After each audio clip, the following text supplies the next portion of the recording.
What is up, guys? It's the Sound Alchemist, part of One Mind Syndicate, and today I'm back to talk about Warhammer 40k. So in this one, I will be going over a few of the crazy spoilers for the end and the death. So if you guys do not want to get spoiled, if you guys want to read this novel for your own, greatly recommend you guys check out this video right now, because I will be talking about some pretty crazy things that happen in the novel. Unfortunately, the novel is not officially released.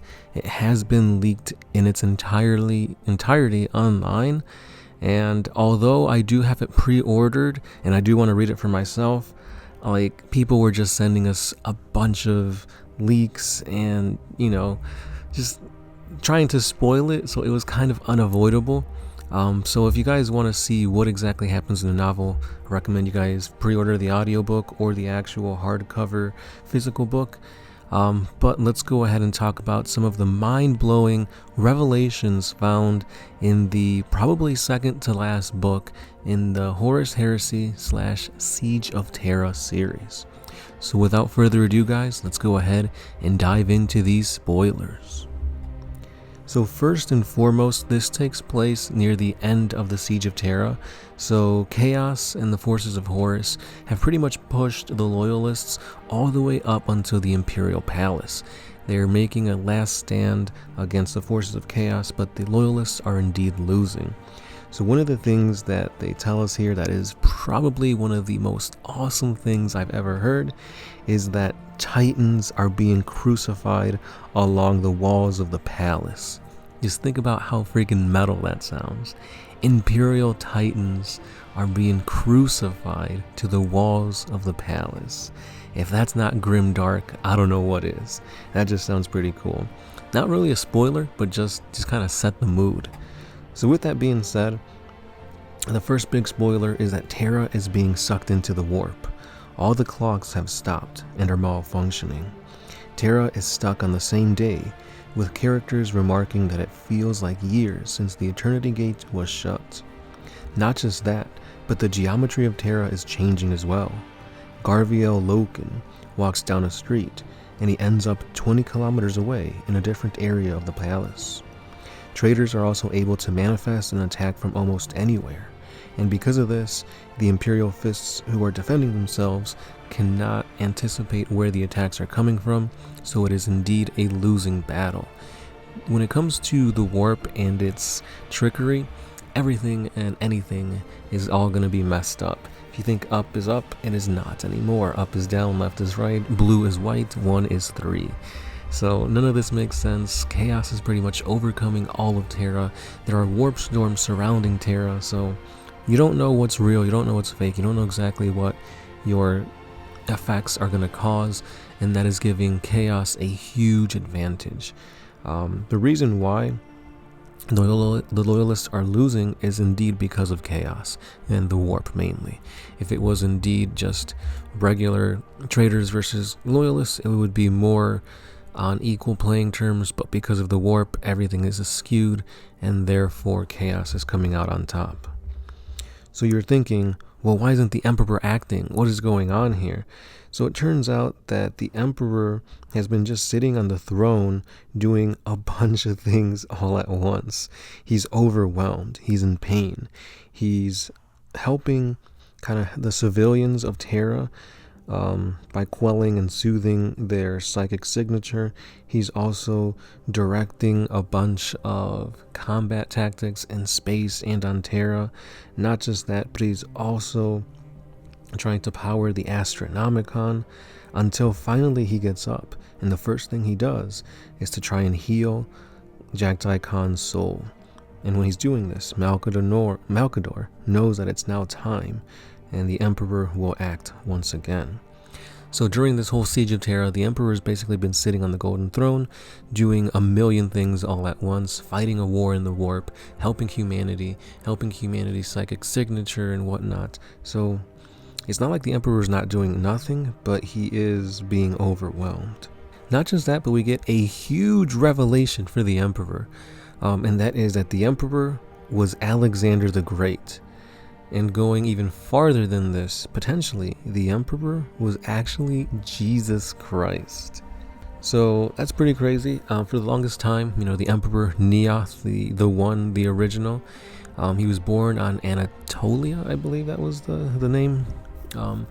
So we were always speculating, since he was behind the scenes and sometimes he would step into the limelight of humanity to kind of guide him in the right direction. Who was he? Which notable character in history could the Emperor have been playing?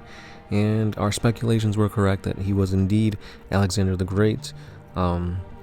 Now the spoiler that I read here, it says he was potentially Jesus, so it's not 100% confirmed, but maybe that's one of the reasons why he thought that religion was not the way to further humanity.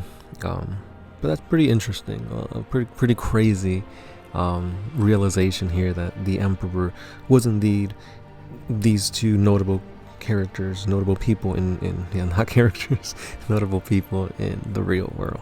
Going on to the other side of chaos, we learn that Horus is completely insane. He's lost his mind.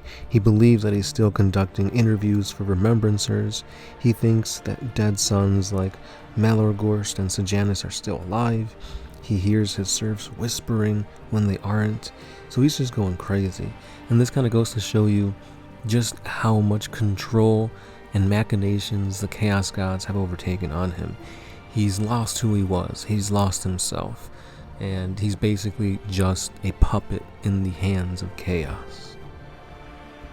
And because of all this, since he's not really sure of what he's doing, where he's at, he orders for the ship, the flagship that he's on, to lower the shields. And that is the instance where the Emperor knows we have to strike now. This is a golden opportunity. And so we get to another crazy part of the lore, where we have Vulcan, Sanguinius, Dorn, Constantine Valdor, and the Emperor ready to teleport onto Horus's flagship to cut off the Hydra at the head. But at this point, we know things go wrong. They don't just teleport where they want to. So Vulcan stays on Terra. He also orders Sanguinius to stay on Terra, but Sanguinius, since he has the visions, he knows that he must go into the flagship. So Vulcan remains in the throne room, ready to blow it up in case anything goes wrong, and we know things go wrong.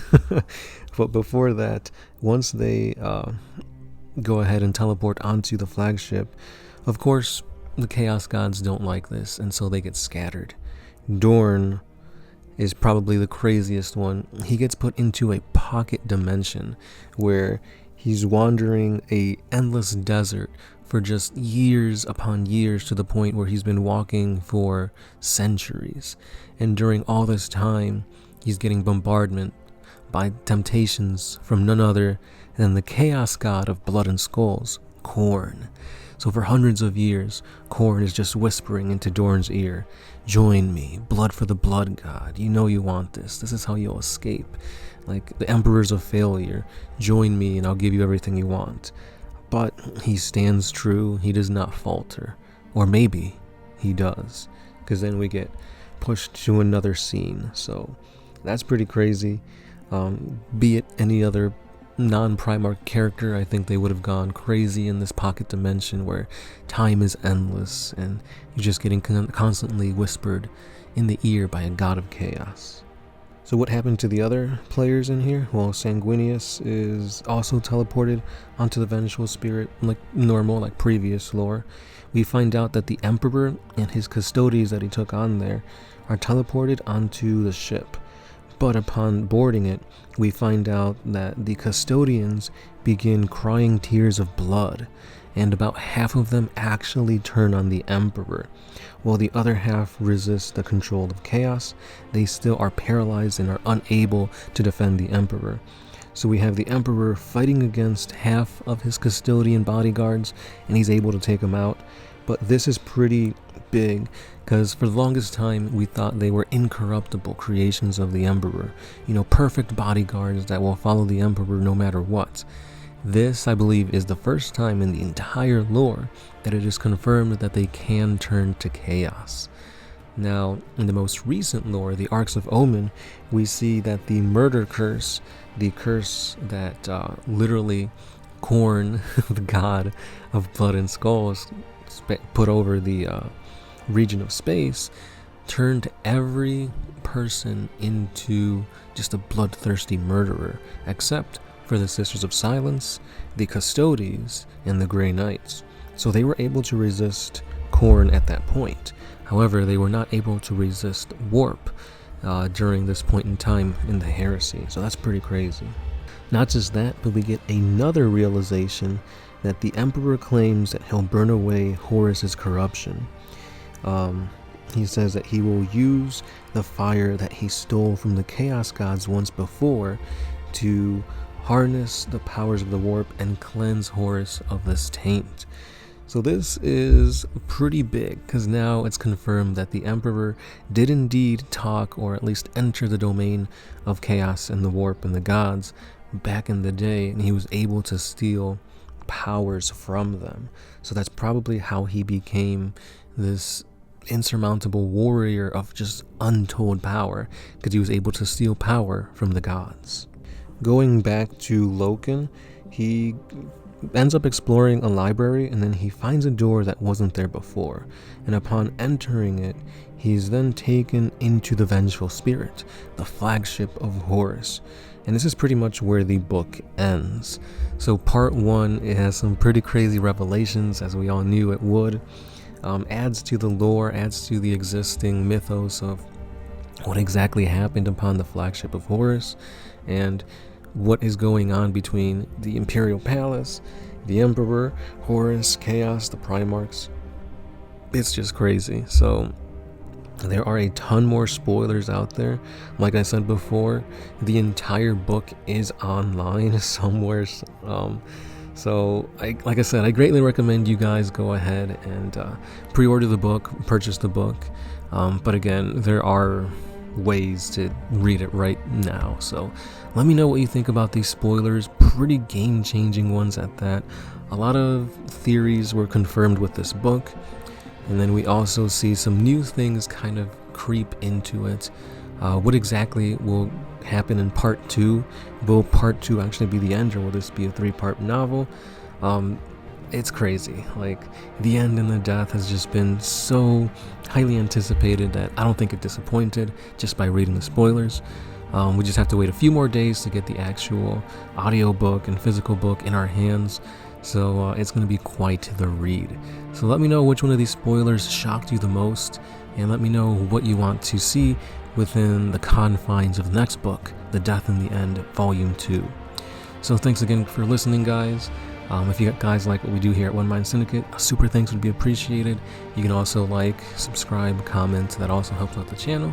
And if you want to go that extra mile, we do have a Patreon page where you guys can pledge just a simple $1 a month, and that does go a long way to bring you more 40k videos. So again, guys, thanks for watching. It's been the Sound Alchemist, part of One Mind Syndicate, and I'll see you in the next one. Peace.